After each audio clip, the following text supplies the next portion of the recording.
It's Thursday, November 19th, 2020. I'm not running as much anymore because I have hip mobility issues and alignment issues. The doctor, a DO, told me that if I don't start stretching after almost 40 years of running, I'll need hip replacement surgery. Yuck. I have a commitment to fitness, so I've pivoted to doing walks, and lately I found myself doing longer walks just to get somewhat of a fitness effect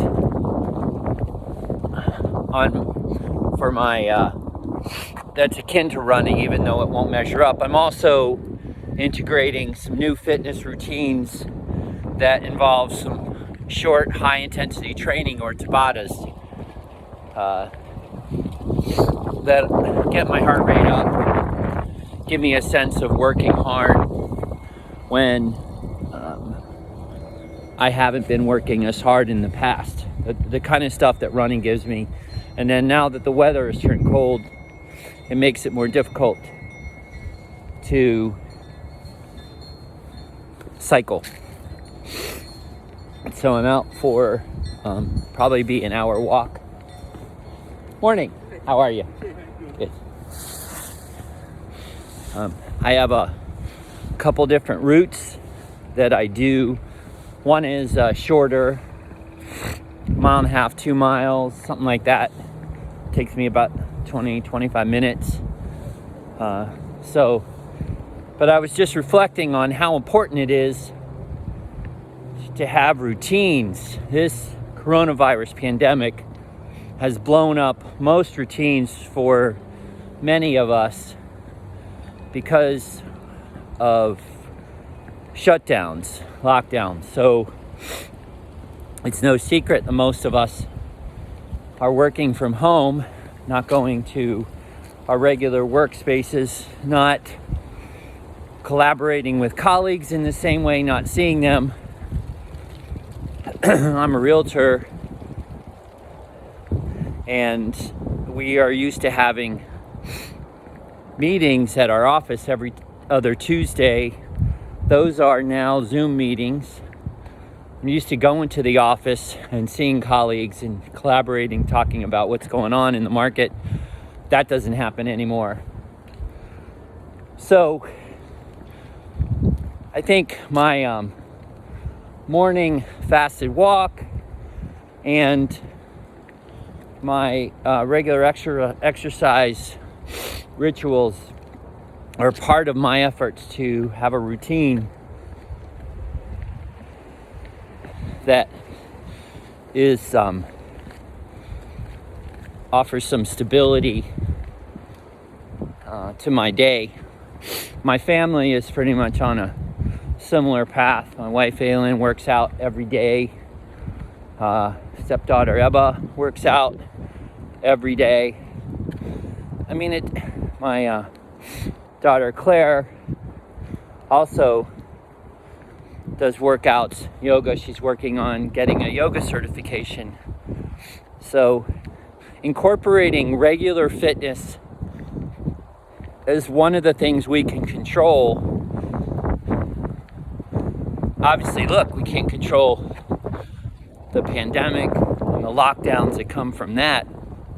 So what can we control? Us. So even, I suspect, when the weather turns really crappy, I'm still going to get out and walk. I'm going to maintain this fundamental aspect of movement and just have to bundle up. But I was thinking the opposite thing. I've seen a lot on social, all these people advocating things that we should do to maintain our sanity, keep our head. And while a lot of them are really well-meaning, I feel like they can impose a kind of pressure on us to be doing all this stuff, all this searching, all this soul searching, all this digging deep to do routines like exercise. Doesn't it feel like a lot of pressure? And I think that's kind of bullshit. The other thing that's going on too, I think, is pressure to better ourselves, take this time to better ourselves. And while some natural curiosity, a natural sense of personal growth is worthwhile, I think feeling pressure to always be getting better does exactly the opposite. So I'm actually going to offer something different. I've been thinking about this for a while, have written a little bit on it. I wanted to do a blog post that I was going to call Pandemic Do Nothing.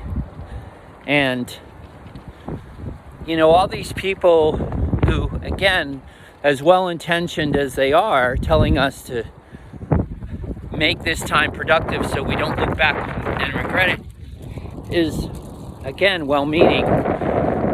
But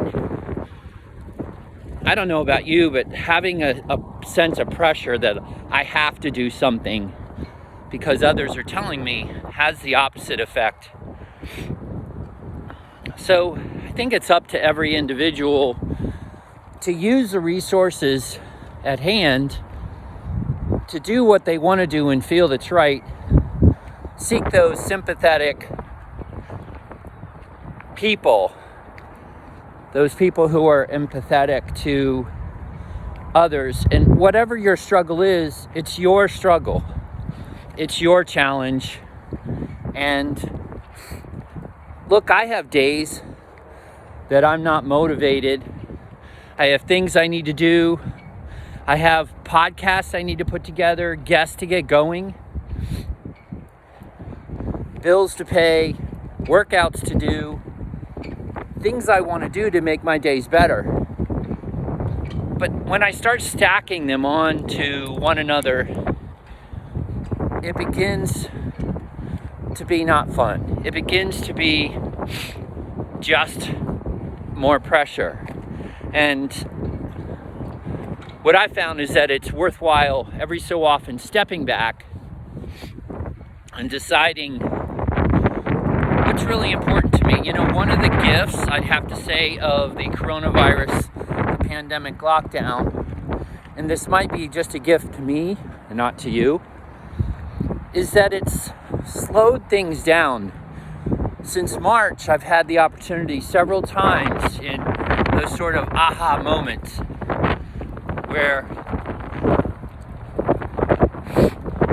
I've reassessed what's really important and focused on a couple key things. Not a lot. I can't do a lot. But it's allowed me the space to slow down and understand what's important.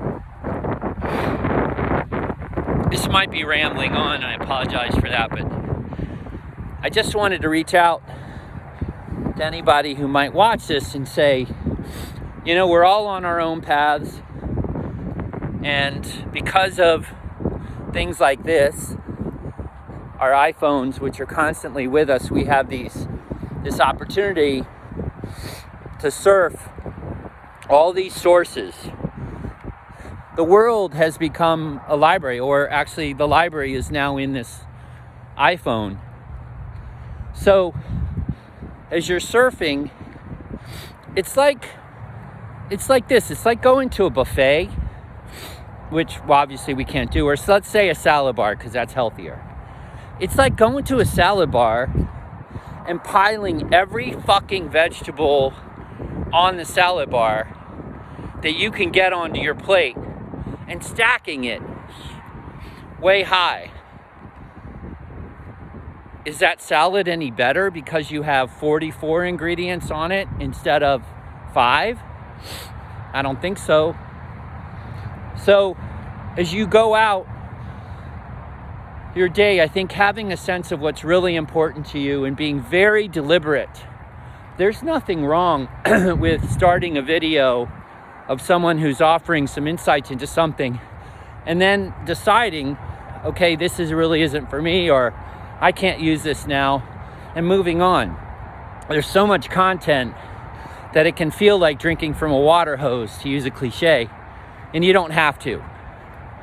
So I'm trying to be deliberate about what I choose, what's important to me, what I want to do, and how I spend my days. So maybe what I'll do is include some notes in what my days look like, how I work, what I focus on, if it be help, or you can DM me if you'd like to know. Not that I have any special hold on anything. Just offer it as a possibility, something to think about. I like to think of myself as, you're gonna laugh at this, it's kind of goofy, but as a life ninja. I think of myself as a life ninja because I'm always looking, contradicting what I just said, I'm curious. So I'm always looking for interesting things to make me better and contributing to others. So video's gone on for 11 minutes and 45 seconds. If you tuned in, thanks. If you ever want to talk about what you're doing, maybe let's share some information, some habits that you have found that work for you, or you just want to talk, exchange ideas. Make it a great day. Thanks for watching.